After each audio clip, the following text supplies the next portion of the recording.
Hi all, ಎಲ್ರಿಗೂ ನಮಸ್ತೆ.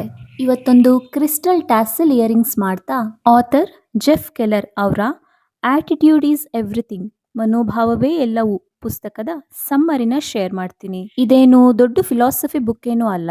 ಈ ಪುಸ್ತಕ ತುಂಬಾ ಸಿಂಪಲ್ ಆಗಿದೆ ಬಟ್ ವೆರಿ ಪವರ್ಫುಲ್. ಕೆಲ್ಲರ್ ಅವರು ಬೇಸಿಕಲಿ ಒಬ್ಬ ಮೋಟಿವೇಶನಲ್ ಸ್ಪೀಕರ್.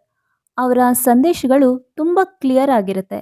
ಈಗ ಸಕ್ಸಸ್ ಅಥವಾ ಸಂತೋಷ ಅಂತ ಎಲ್ಲ ಬರೋದು ಬರೀ ಲಕ್ ಅಥವಾ ಟ್ಯಾಲೆಂಟ್ ಇಂದ ಮಾತ್ರ ಅಲ್ಲ, ಬದಲಾಗಿ ನಮ್ಮ ಥಾಟ್ ಪ್ಯಾಟರ್ನ್ಸ್, ನಾವು ಯೋಚನೆ ಮಾಡೋ ರೀತಿ, ನಮ್ಮ ಫೀಲಿಂಗ್ಸ್, ಹಾಗೆ ನಾವು ಹೇಗೆ ನಡ್ಕೊಳ್ತೀವಿ ಇದ್ರ ಮೇಲೂ ಡಿಪೆಂಡ್ ಆಗಿರುತ್ತೆ ಅಂತ. ಕೆಲರವರು ಇದನ್ನ 3 ಭಾಗಗಳಾಗಿ ಡಿವೈಡ್ ಮಾಡಿದ್ದಾರೆ. ಅವು ಥಿಂಕ್, ಸ್ಪೀಕ್ ಅಂಡ್ ಆಕ್ಟ್ ಅಂತ. ಅಂದ್ರೆ ಆಲೋಚಿಸಿ, ಮಾತನಾಡಿ ಮತ್ತು ಕಾರ್ಯಪ್ರವೃತ್ತರಾಗಿ ಅಂತ. ಈ 3 ಆಸ್ಪೆಕ್ಟ್ಸ್ ಹೇಗೆ ಒಂದಕ್ಕೊಂದು ಲಿಂಕ್ ಆಗಿದೆ, ನಮ್ಮ ಜೀವನದ ಮೇಲೆ ಹೇಗೆ ಪ್ರಭಾವ ಬೀರುತ್ತೆ ಅಂತ ಕೆಲರವರು ತುಂಬಾ ಚೆನ್ನಾಗಿ ಎಕ್ಸ್ಪ್ಲೈನ್ ಮಾಡ್ತಾರೆ ಇಲ್ಲಿ. ಈಗ ಫಸ್ಟ್ ಒನ್, ಆಲೋಚಿಸಿ, ಥಿಂಕ್. ಕೆಲರವರು ಹೇಳ್ತಾರೆ ನಮ್ಮ ಮನಸ್ಸಿದೆಯಲ್ವಾ, ಅದೊಂದು ಫಿಲ್ಮ್ ಪ್ರಾಜೆಕ್ಟರ್ ತರ ಅಂತ. ಈಗ ನಮ್ಮ ಮನಸ್ಸಿನ ಸ್ಕ್ರೀನ್ ಮೇಲೆ ಯಾವ ರೀಲ್ಸ್ ಓಡಿಸ್ತೀವಿ ಅಂತ. ಫಾರ್ ಎಕ್ಸಾಂಪಲ್ ಭಯ, ಕಾನ್ಫಿಡೆನ್ಸ್, ಸೋಲು, ಗೆಲುವು, ಹೀಗೆ ಅದೇ ನಮ್ಮ ರಿಯಾಲಿಟಿಲೂ ಕಾಣಿಸ್ಕೊಳ್ಳುತ್ತೆ ಅಂತ. ಕೆಲರವರ ಮಾತಲ್ಲೇ ಹೇಳಬೇಕು ಅಂದ್ರೆ, ಏನಾದರೂ ಸಾಧಿಸುವ ಮುಂಚೆ ಅದು ಸಾಧ್ಯ ಅಂತ ನಾವು ಮೊದಲು ನಂಬಬೇಕು ಅಂತ. ಅಂದ್ರೆ ನಾವು ಏನನ್ನ ಯೋಚಿಸ್ತೀವಿ ಅದೇ ಆಗ್ತೀವಿ. ಇಲ್ಲಿ ಅಬ್ಸರ್ವ್ ಮಾಡ್ಬೇಕಾಗಿರೋದು ಏನು ಅಂದ್ರೆ, ನಮ್ಮ ಯೋಚನೆಗಳಿಗೆ ನಮ್ಮ ವಾಸ್ತವವನ್ನೇ ಚೇಂಜ್ ಮಾಡೋ ಶಕ್ತಿ ಇದೆ ಅಂತ. ಈಗ ಫಾರ್ ಎಕ್ಸಾಂಪಲ್ ನಮ್ಮಿಂದ ಆಗಲ್ಲ ಅಂತ ನಾವು ಪದೇ ಪದೇ ಅನ್ಕೊಳ್ತಾ ಇದ್ರೆ, ನಮ್ಮ ಮನಸ್ಸೇ ಅದಕ್ಕೆ ಕಾರಣಗಳನ್ನ ಹುಡುಕೋಕೆ ಶುರು ಮಾಡುತ್ತೆ. ಆಗ ನಾವು ತಗೊಳ್ಳೋ ಎಲ್ಲಾ ನಿರ್ಧಾರಗಳು ಆ ನೆಗೆಟಿವ್ ನಂಬಿಕೆಗೆ ಸಪೋರ್ಟ್ ಮಾಡೋ ಹಾಗೆ ಇರುತ್ತೆ ಅಲ್ವಾ. ಅದೇ ನಾನೊಂದು ದಾರಿ ಕಂಡುಹಿಡಿತೀನಿ ಅಥವಾ ಇದನ್ನ ಹೇಗ್ ಮಾಡಬಹುದು ಅಂತ ಯೋಚಿಸಿದ್ರೆ, ಆಗ ನಮ್ಮ ಮನಸ್ಸು ಸೊಲ್ಯೂಷನ್ಸ್ ಹುಡ್ಕೋಕೆ ಸ್ಟಾರ್ಟ್ ಮಾಡುತ್ತೆ. ಆಗ ನಮಗೆ ಪ್ರಾಬ್ಲಮ್ಸ್ ಬದಲು ಅಪಾರ್ಚುನಿಟಿ ಕಾಣಿಸ್ಕೊಳ್ಳುತ್ತೆ. ಇದನ್ನ ಕೆಲರವರು ಮಾನಸಿಕ ತೋಟಗಾರಿಕೆ ಅಥವಾ ಮೆಂಟಲ್ ಗಾರ್ಡನಿಂಗ್ ಅಂತ ಹೇಳ್ತಾರೆ. ನೋಡಿ, ನಮ್ಮ ಮನಸ್ಸೊಂದು ತೋಟ ಇದ್ದ ಹಾಗೆ, ಅಲ್ಲಿ ಯಾವಾಗಲೂ ನಾವು ಪಾಸಿಟಿವ್ ಯೋಚನೆಗಳನ್ನ ಬಿತ್ತನೆ ಮಾಡಬೇಕು ಅಂತ ಹೇಳ್ತಾರೆ. ನೆಗೆಟಿವ್ ಯೋಚನೆಗಳು ಅಂದ್ರೆ ಕಳೆಗಳು. ಅದೇ ಅನುಮಾನ, ಭಯ, ನಿರಾಶೆ, ಹೀಗೆ ಈ ಕಳೆಗಳನ್ನ ನಾವು ಗುರುತಿಸಿ ಮನಸ್ಸಿಂದ ಕಿತ್ತು ಹಾಕಬೇಕು. ಇದೊಂದು ರೆಗ್ಯುಲರ್ ಪ್ರಾಕ್ಟೀಸ್ ಆಗಿರುತ್ತೆ. ಪ್ರತಿ ದೊಡ್ಡ ಸಾಧನೆ ಶುರುವಾಗೋದು ಒಂದು ಚಿಕ್ಕ ಯೋಚನೆಯಿಂದ ಅಲ್ವಾ. ಇಲ್ಲಿ ಇನ್ನೊಂದು ಇಂಟ್ರೆಸ್ಟಿಂಗ್ ಟಾಪಿಕ್ ಇದೆ, ಅದು ಹ್ಯೂಮನ್ ಮ್ಯಾಗ್ನೆಟ್ಸ್ ಅಂತ. ಇದು ಸೇಮ್ ಲಾ ಆಫ್ ಅಟ್ರಾಕ್ಷನ್ಸ್ ತರ ವರ್ಕ್ ಆಗುತ್ತೆ.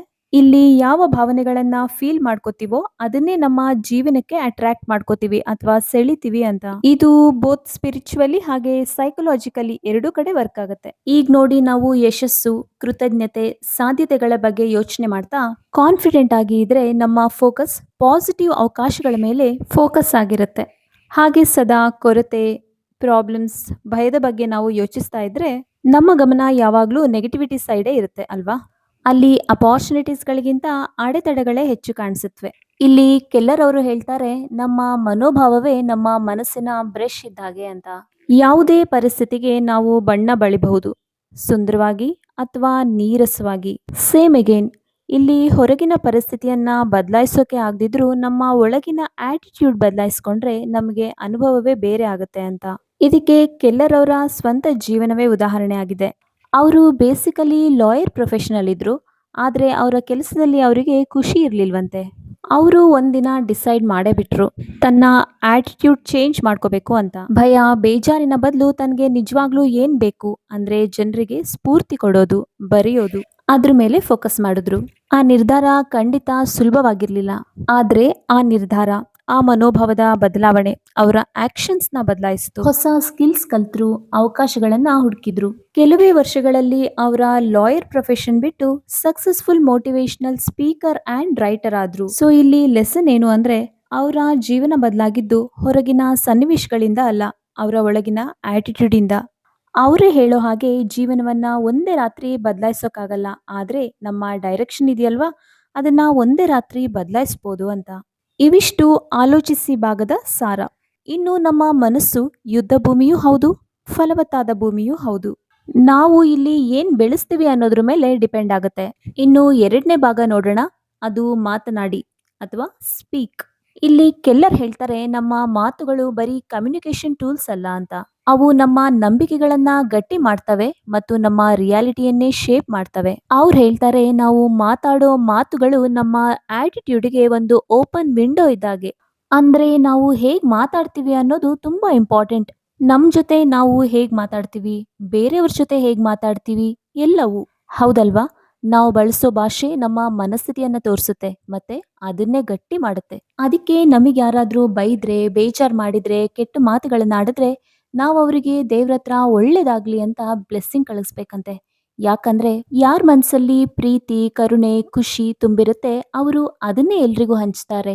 ಆದ್ರೆ ಯಾರ್ ಮನ್ಸಲ್ಲಿ ದುಃಖ, ಬೇಜಾರು, ಹತಾಶೆ ಈ ತರ ಲೋವರ್ ಫ್ರೀಕ್ವೆನ್ಸಿಲಿ ಇರ್ತಾರೆ ಅವರು ಅದನ್ನೇ ಹಂಚ್ತಾರೆ ಪಾಪ. ಹಾಗಾಗಿ ದೇವ್ರತ್ರ ಕೇಳ್ಕೊಬೇಕಂತೆ ಅವ್ರಿಗೆ ಒಳ್ಳೇದ್ ಮಾಡಪ್ಪ, ಒಳ್ಳೆ ಜ್ಞಾನ ಕೊಡಪ್ಪ ಅಂತ. ಹೀಗೆ ನಾವೇನಾದ್ರೂ ಹೊಸ ಕೆಲ್ಸ ಸ್ಟಾರ್ಟ್ ಮಾಡಿದಾಗ ಇದು ಇಂಪಾಸಿಬಲ್, ನನ್ನಿಂದ ಆಗಲ್ಲ ಅಂತ ನಮಿಗ್ ನಾವೇ ಪ್ರತಿ ಸಾರಿ ಹೇಳ್ಕೊಂಡಾಗ ನಮಿಗ್ ನಾವೇ ಲಿಮಿಟೇಷನ್ಸ್ ಹಾಕೊಂಡಾಗೆ, ಅಂದ್ರೆ ನಮ್ ಸುತ್ತ ನಾವೇ ಬೇಲಿ ಕಟ್ಕೊಂಡಾಗೆ. ಸೊ ಮೊದಲ ಸ್ಟೆಪ್ ಏನು ಅಂದ್ರೆ ನಮ್ಮ ಭಾಷೆಯನ್ನ ಪ್ರಜ್ಞಾಪೂರ್ವಕವಾಗಿ ಅಂದ್ರೆ ಅವೇರ್ ಆಗಿ ಗಮನಿಸೋದು.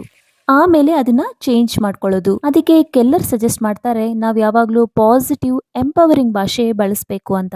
ಹೌದು, ನಾನು ಟ್ರೈ ಮಾಡ್ತೀನಿ, ನಾನು ಕಲಿತಾ ಇದ್ದೀನಿ, ಒಂದು ದಾರಿ ಕಂಡುಹಿಡಿತೀನಿ ಈ ತರ. ಇಲ್ಲಿ ಬರೀ ದೊಡ್ಡ ದೊಡ್ಡ ಮಾತುಗಳಲ್ಲ, ದಿನನಿತ್ಯದ ಚಿಕ್ಕ ಪುಟ್ಟ ಮಾತುಗಳು, ನಮ್ಮ ಮನಸ್ಸಿನೊಳಗಿನ ಮಾತು, ಸೆಲ್ಫ್ ಟಾಕ್, ಈ ತರ ಮಾತುಗಳು ತುಂಬಾ ಇಂಪಾರ್ಟೆಂಟ್ ಆಗಿರುತ್ತೆ.